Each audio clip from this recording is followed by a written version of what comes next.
Hello, guys. Come on in. I want to talk about my book and conduct my book club number 3. Book club number 3, everyone. Come on in. I'm soon going to be inviting people into the book club, women and maybe some men, to talk about what it means to radically awaken. So we have many weeks of a book club. I want you to read the book with me. We're talking about a radical awakening. Read the book, buy the book, so when I go through concepts in the book, they make sense to you. But this is not a chapter by chapter necessarily, because I just did a course on the book. This is more a discussion of certain ideas and themes that run through the book. And I'm going to bring on women and men to talk about radically awakening. So Krista is enjoying the book, waiting for it in South Africa. How many of you have started the book? Where are you on the path? Where are you on the journey? Let me know. Who started the book? We're talking about a radical awakening. We're going to discuss some themes from the book. Cindy says it's eye-opening. It's still not available in Pakistan. Well, when it does, you're going to get it. And Anushi is waiting. Geem is listening to it on Audible. Pam is on part 3. Fabulous. Okay. So if you haven't, Jean is on chapter 6. Get it on Audible, grab the book, tell your sisters about it. This is really a book about waking you up to what you may have been feeling but didn't know you were feeling. You know, many times we don't even understand that we're caught in a pattern. We don't even understand that we are going through a repetition. We don't even understand what we're feeling. We think that we are feeling something because of someone else. We don't realize that we're feeling something because of ourselves. So we're going to talk about this. This is the book I need to do. I've been waiting to do for a long time. Haven't started it yet. I listen to your podcast.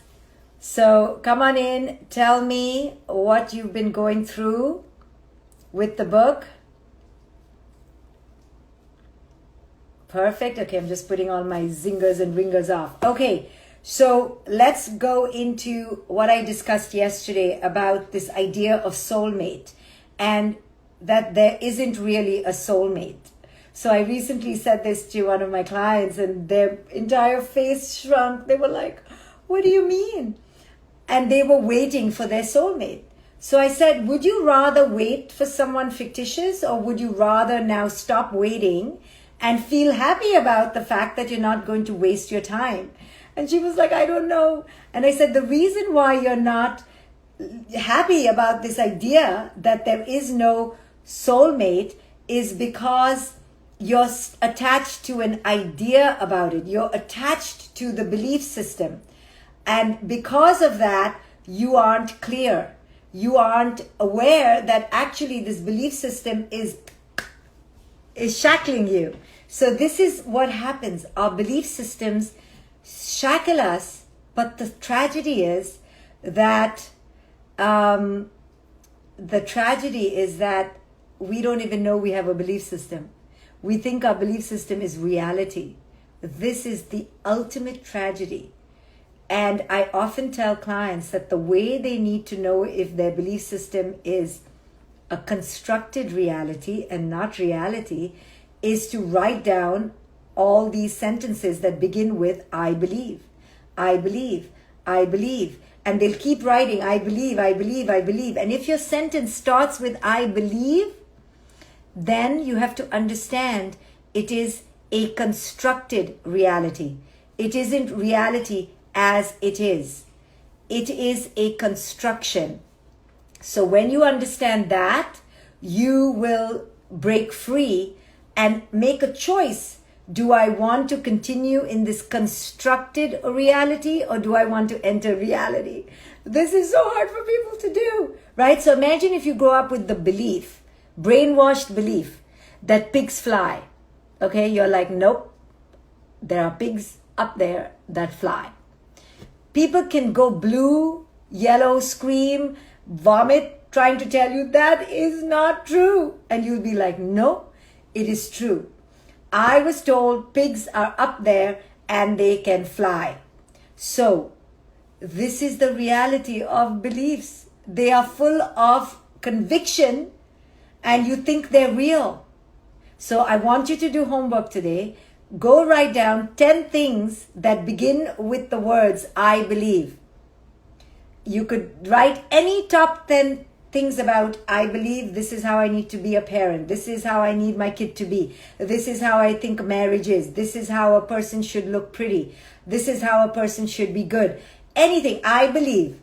And whatever follows the words, I believe, is a constructed reality. Yes, just like the world was believed to be flat.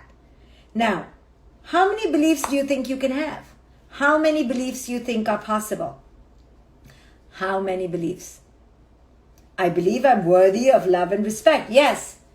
Yes, that's not exactly a fictitious belief, but so you can say, I know I am worthy of love and respect. That is a truth, right? So how many beliefs do you think we can have? Unlimited. You said it. You can, no. So Helen, I believe we are all connected and a global community. No, that's the truth. We are connected. You can't say really, I believe in the law of gravity. That's a knowing. Certain things are a fact, right? The fact that we are genetically more similar than we're dissimilar is not a belief. It's a fact. The idea that the sun comes up every day is not a belief. It's a knowing. It's not an idea that comes from a belief. It is the truth. So beliefs are very particular. Beliefs are things that are up for debate, optional.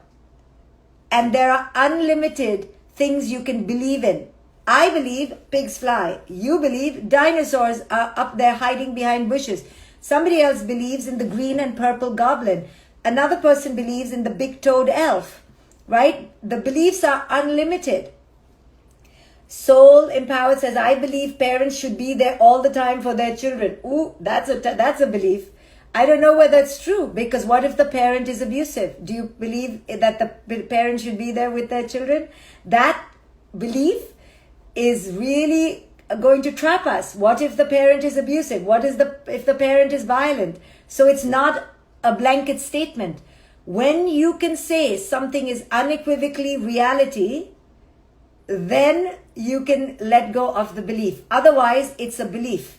So to say that I believe that my partner should love me forever. Okay, go ahead, have a good belief. 2 thumbs up for your belief. I believe that parents should be there for their children forever. Okay, I don't know about that, because not every parent should be a parent and not every parent should be there for their child forever. I have a belief that I owe my children because I brought them into the world. Very good. What do you owe them? What do you owe them? Right? So be careful. We say things and they're full of hidden meaning and they have dangerous meaning. What do we owe our children? What do we owe them? Owe them what? Half the time we're giving them unconscious pain. So the only thing we owe them is our liberation, is our consciousness. Right? I believe in truth. Truth about what? Right? So everything has to be very specific.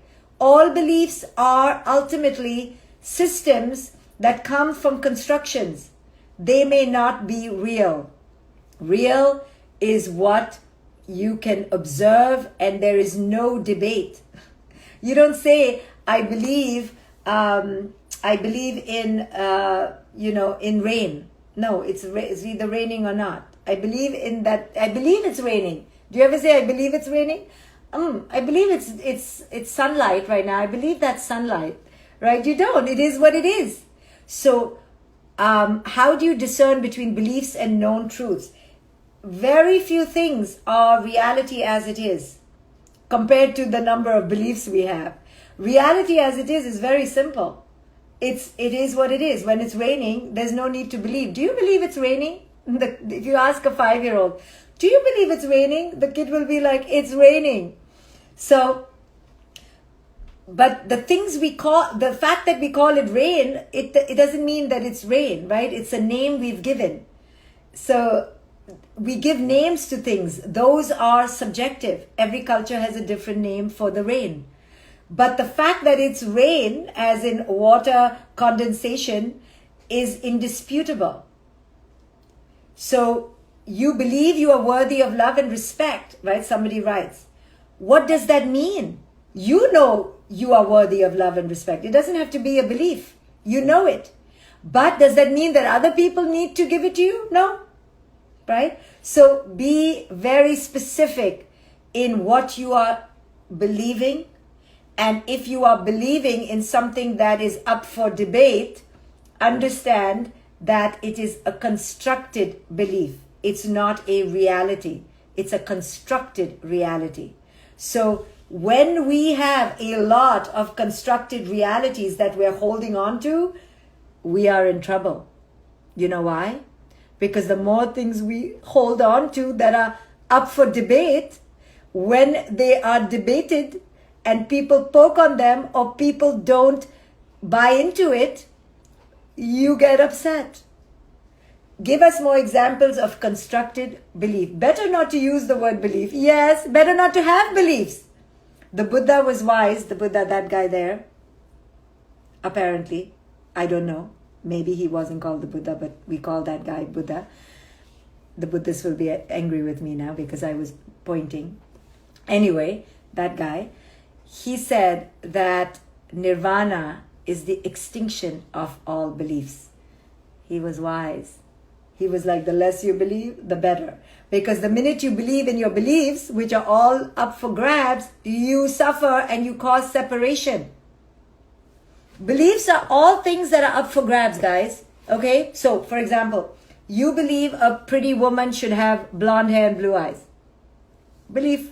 You believe that a strong man is tall and wealthy. That's a belief. You believe that an intelligent kid is one who gets A grades. Belief. You believe that life is suffering. You believe that happiness is a goal. You believe that being skinny is lovely. You believe that being white is amazing. You believe that you must achieve in order to be successful.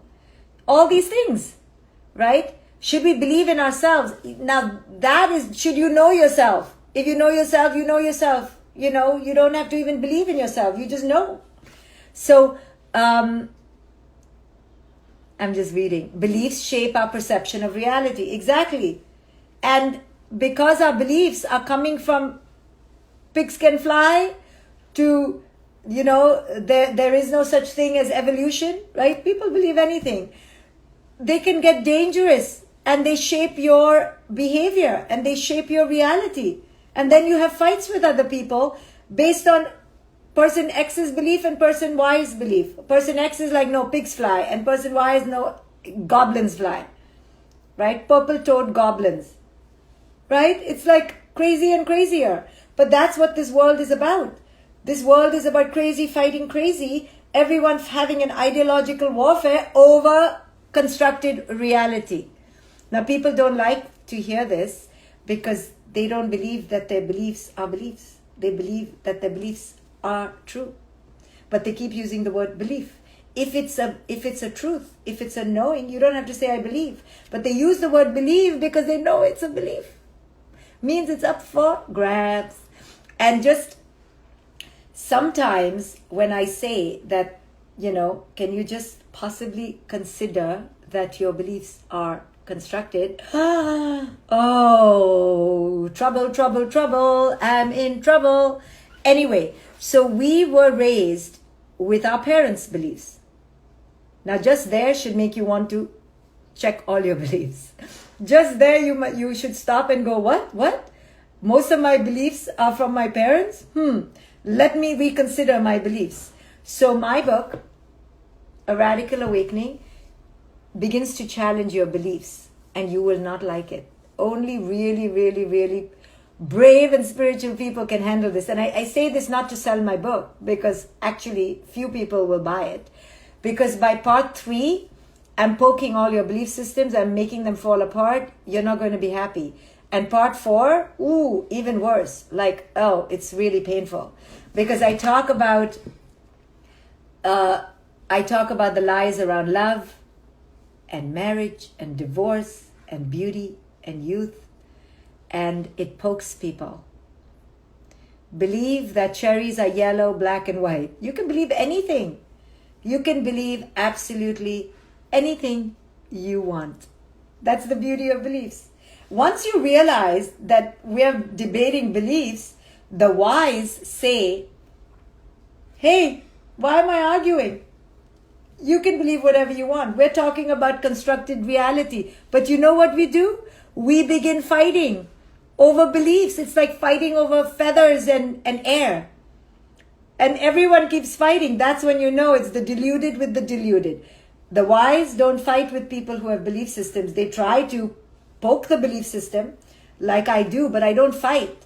Only sometimes, right? When I get really like triggered and I've bought into the whole idea. But if I was really wise, I would be like, this book is about awakening yourself to how you've been believing things that are not true. And it's especially important for women. For women. Women to not follow the voice of culture. Women to not subscribe to what culture has told them is good and bad, and how to be beautiful and how to be young and how to be desirable. And it is a book that I call an ode and an homage for women to break free. Break free from the cultural matrix. Break free from this idea that we need love and worth from the outside. That we need, actually, yes, so Lisa's asking, is an opinion and a belief the same? Actually, a belief is just an opinion. You're 100% correct. But no one likes to say that, because they like to believe that their beliefs are reality. Beliefs are just effing opinions, okay? That's all they are. But you can't tell that to a person who believes their beliefs are real. Don't do that. You'll get a nice tight slap, okay? And then they'll stop talking to you, and then you won't be able to handle it. So trust me from experience, you cannot tell somebody who's a fundamentalist believer that their fundamentalism is really an illusion. You can't say that to anyone. So you need to only understand that there are laws that govern this earth, okay? And as long as you can understand the laws, you will be just fine. So what are those laws? The laws of interconnection. We are all interconnected. We all are one. Our DNA is virtually the same. Once we understand that that is a biological fact, then we don't need to believe we are one. We are one. The whole notion of race is an illusion. Now, yes, are there different phenotypes of race? Yes, but our DNA is virtually identical. So we don't have to believe we are one. We are one. Correct? So let's talk about other laws. The law of impermanence. You don't have to believe that the best way to live is to live in the moment. That is the only way to live, is in the moment. Right? You don't have to believe that you need to be grateful, right? For example, it just is what it is. If you choose to be grateful or not, you're breathing. If you like living, you will be grateful. All of our attitude in life can be in alignment with the highest vibration, so to speak, if you align with the laws of nature, right? So I don't know if I have too many belief systems left, and the ones I do, I'm working on detangling from. Not that I'm perfectly without any belief systems. I still get pulled in by culture. I'm a baby of culture, but I'm trying to let go of the last few I have, because the ones I have are causing me suffering. Like, I have the belief that somehow I need to look a certain way, right? Most women have that. And as we're growing older, we're like, oh my God, I have white hair. So I have a belief that, oh my goodness, I can't show my white hair. Okay, so now I'm confessing. I'm working on that because every time I see white hair, I'm like, ooh. And that causes me suffering only because I believe I shouldn't show that I'm actually 48 years old, going to be 49 next freaking month. Right? So I'm working on it. I'm working on it. So, but I don't have too many other belief systems left. And guess what? When you're without belief systems, you have freedom. Freedom. What about the belief system that your partner needs to love you a particular way? Or your children need to love you a particular way? If you have the belief system that your children need to call you on Mother's Day, that means you're a good mother, and your kid doesn't call you on Mother's Day, now you're suffering. But what if you didn't have the belief system in the first place? Liberation. You see? Let go of your belief systems. Let go of your attachments. This is what the Buddha in the corner there taught. He taught that nirvana is the extinction of beliefs. Wise people have few beliefs. Wise people just follow the laws of nature. In the present, right here, right now, there's no time zone on the future or the past. The only focus is here now. Life is impermanent. I'm irrelevant anyway. And all the rest is coming from my mind. The only thing that's important is my breath. At the end of the day, all this that we've created, this fancy culture that we've created, is on top of the breath. Is on top of the breath. Yes, are you a cancer baby? Does that fall into a belief system? Yeah, what is cancer? Right? And I don't know. Right? Now, of course, is there planetary alignment and this and that? But we've created whole systems around it. Right? I know 3 other people who are cancers who thankfully are nothing like me. Right? But we've accumulated these things because we're trying to figure it out. You know, so we create clusters and dualities and boxes, and are you a number 3 and are you a number 7 and are you, because we're trying to figure this vast, unfathomable universe out. And the truth is, we cannot, right? We simply can't. What we can do is surrender to the unknown element of life. The wise are those who know that they cannot know. They get it. The more wise you are, the more you say, I don't know. And the more powerful you feel in that, because you're not attached to the knowing, right? The reason we have everything in boxes, mostly dualistic, good and bad, fat and thin, rich and poor, beautiful and ugly, mostly dualistic boxes, is because we cannot tolerate that there is no duality. Everything is non-dual, meaning everything is cause and effect and moving pieces. There is no beginning, there is no end. There was never a starting point, there will not be an end point. But because we want to know what the starting point was, because we want to know what we don't know, we have created all this drama and all these categories and fancy and belief systems and houses and institutions, all because we cannot surrender to this moment in time. To this moment in time. So this book, A Radical Awakening, is a rude awakening to take you out of your belief systems so that you can enter the present moment, so that you can enter the understanding that all we have is the now. And when you enter the now, you don't need to grasp onto the next moment. You are in alignment with the present, and the present moment alignment takes you to the next moment, takes you to the next moment, and to the next. And that's how you live an aligned life. But our belief systems create this illusion of knowing that life should be like this. And at 22, I will meet Mr. or Miss, Prince or Princess Charming, and then I will have 16 grandchildren by the age of 45, and so on and so on. And I will be this wealthy, and I will be this, and my children will be this. And so when we live like that, according to prescriptions, we, in one way, give ourselves an illusion of control. But it's an illusion. I named my daughter Maya because I wanted to remind myself of the illusion of the illusion. So I needed to remind myself that it's all an illusion, so I called her Maya. Talk about exploitation.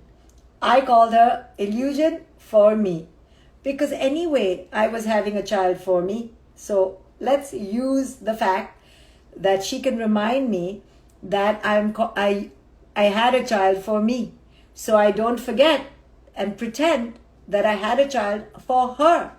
Because she didn't ask me to come. I didn't remember her writing me a letter saying, please can you give birth to me and call me Maya? No. This just happened between me and my partner in a moment of sexual desire, and boom, there she came, because we wanted a child. So the illusion that I had a baby for the baby's sake is completely, the illusion of that is deluded. And most parents have the delusion that they had the children because the children wanted to come into the world. So then once you have that trip, once you're on that trip, then you're like, and then I bought a piano for my 16-month-old because I wanted the child to be exposed to music. Then they're having fights over piano. And then I bought a trombone because I wanted my child to have a wind instrument. Then they're having fights over the trombone. Everything is coming from the parent's mind, but they're projecting as if it's coming from the child, because the original part was a delusion that you were having a child for the child. No, you were having a child for yourself. So in these ways, we've been living under a bubble, under a cloud of narcissistic superiority, that we are here and we're completely correct, and our beliefs are ours, and our beliefs are knowing, and our children are ours, and we know what to do with them. So only when we can truly see how we've been living in this pattern of narcissism will we be able to dare to let it go and truly enter a state of unconditional love for our children, our partners, and each other. The reason we don't unconditionally love each other is because most of us have the belief that our beliefs are knowing. We have the belief that our beliefs are knowing. And that is where the ego is completely rigid and narcissistic, and we screw it all up. And we cannot have unconditional love as long as our beliefs are unexamined and we believe that our beliefs are knowing. It is only when we understand that our beliefs are beliefs, therefore conditioned, constructed reality, and not reality as it is, we will keep the spiral of interpersonal separation, interpersonal violence, interpersonal abuse going. Because take a parent, for example, who whips their child. That parent is not necessarily evil. They believe that their belief that the child needs to be spanked is correct, is inspiring them to whip their child, right? Each one of us is being led by a vast and complex belief system. And because we are not aware that it was given to us, that it was indoctrinated, that it was something we inherited, we keep on believing that it's reality. And this is the poison. This is the poison. It's the poison behind racism. It's the poison behind any extreme fundamentalism. It is the poison behind sexism. It is the poison behind child abuse. Everything. When somebody doesn't examine themselves, you are in dangerous territory. When somebody asks me what is the top quality of wisdom, I say, and the top quality on dating criteria, right? If you're dating, this is the top quality, okay? Is self-awareness. But not awareness like, oh, I like sushi. Oh, I love Chinese food. No, we don't need to know about that, okay? Self-awareness is a deep look at your deeply cherished belief systems. And that's why this book is called A Radical Awakening, because I don't play. I really make you look at your belief systems, and I really make you see how you are the co-creator of your suffering in most cases, especially your emotional suffering. So this is not for the very beginner of awakening. You probably need some previous study and awareness. Yes, this is not a beginner's book. This is for the person who's on their path, wants to live a BS-free life, and truly be radical in their empowerment and sovereignty. So if you are that, then this is your book. Then this is your book. But it is not a beginner's book, no. None of my work is for the beginner. My book submerges you into the ocean, and if you don't know how to swim, it's going to be a problem. But I help you. I teach you, but you have to be willing. So our greatest liberation comes from self-awareness. It doesn't come from a rich life or lovely parents or a good-looking partner. It doesn't. The only liberation comes from your own self-awareness. And part of that self-awareness is beyond what you like and your opinion. It is a radical introspection and an analysis of your deeply cherished belief systems. In fact, the more cherished they are, the more fictional they are. And when you release your belief systems, or you're at least willing to, that's how you touch liberation. You know, the other day somebody in one of my courses said, I don't know whether I'm ready to be that free. And she's correct. We are not ready to be that free. Isn't that tragic? It's like the bird who stays in the cage and the door is open, but she will not leave the cage, because freedom is the antithesis of what we have been conditioned with. We've been conditioned to be sheep to the slaughterhouse. We've been conditioned to follow, conditioned to rote memorize, conditioned to be enslaved to systems. All of us have been. So to feel free feels dangerous. So your ego, your false voice will say all sorts of things. Oh, don't listen to Dr. Shefali. She's got a leftist, radical, Marxist agenda. People call me radically left. And I go, I'm not radically anything. I'm just radically trying to get you to be free. Left and right are illusions again. So your ego's voice will say, oh, then you will be so detached from people. Or, oh, who will be next to you? Who will like you? Don't listen to her. Because we're not used to being free and understanding that that freedom is love. That freedom is the greatest love. When you are that free, you are in fact the most connected, because you don't have an agenda. You don't have a linear, hierarchical, rigid way of looking at things. You are love. So if you want to understand how to become the most love, then you have to let go of your belief systems, because then you radiate with openness and you radiate with acceptance. And open acceptance can only come when you don't judge people. But when you have belief systems, you judge. So if you want to become the most open and the most loving, then you have to let go of your judgments. And in order to let go of your judgments, you got to let go of your belief systems. So we're talking about a radical awakening. If you want to radically awaken, grab the copy of the book. It's been out for 3 weeks now.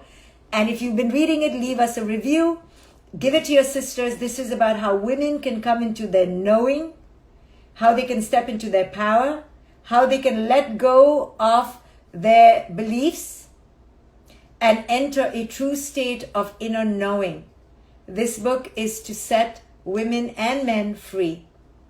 But it comes at a price, the price of your old self. So if you're ready for the new, and if you're ready to radically awaken, grab the book. Thank you for listening. I'll be back tomorrow, most likely. I believe I will, because I don't know it for real, with book club number 4. Thank you for joining me. I'll be here as many days as I can with a book club each day, talking about a significant theme from the book. Hope to see you when I next see you. Bye, guys.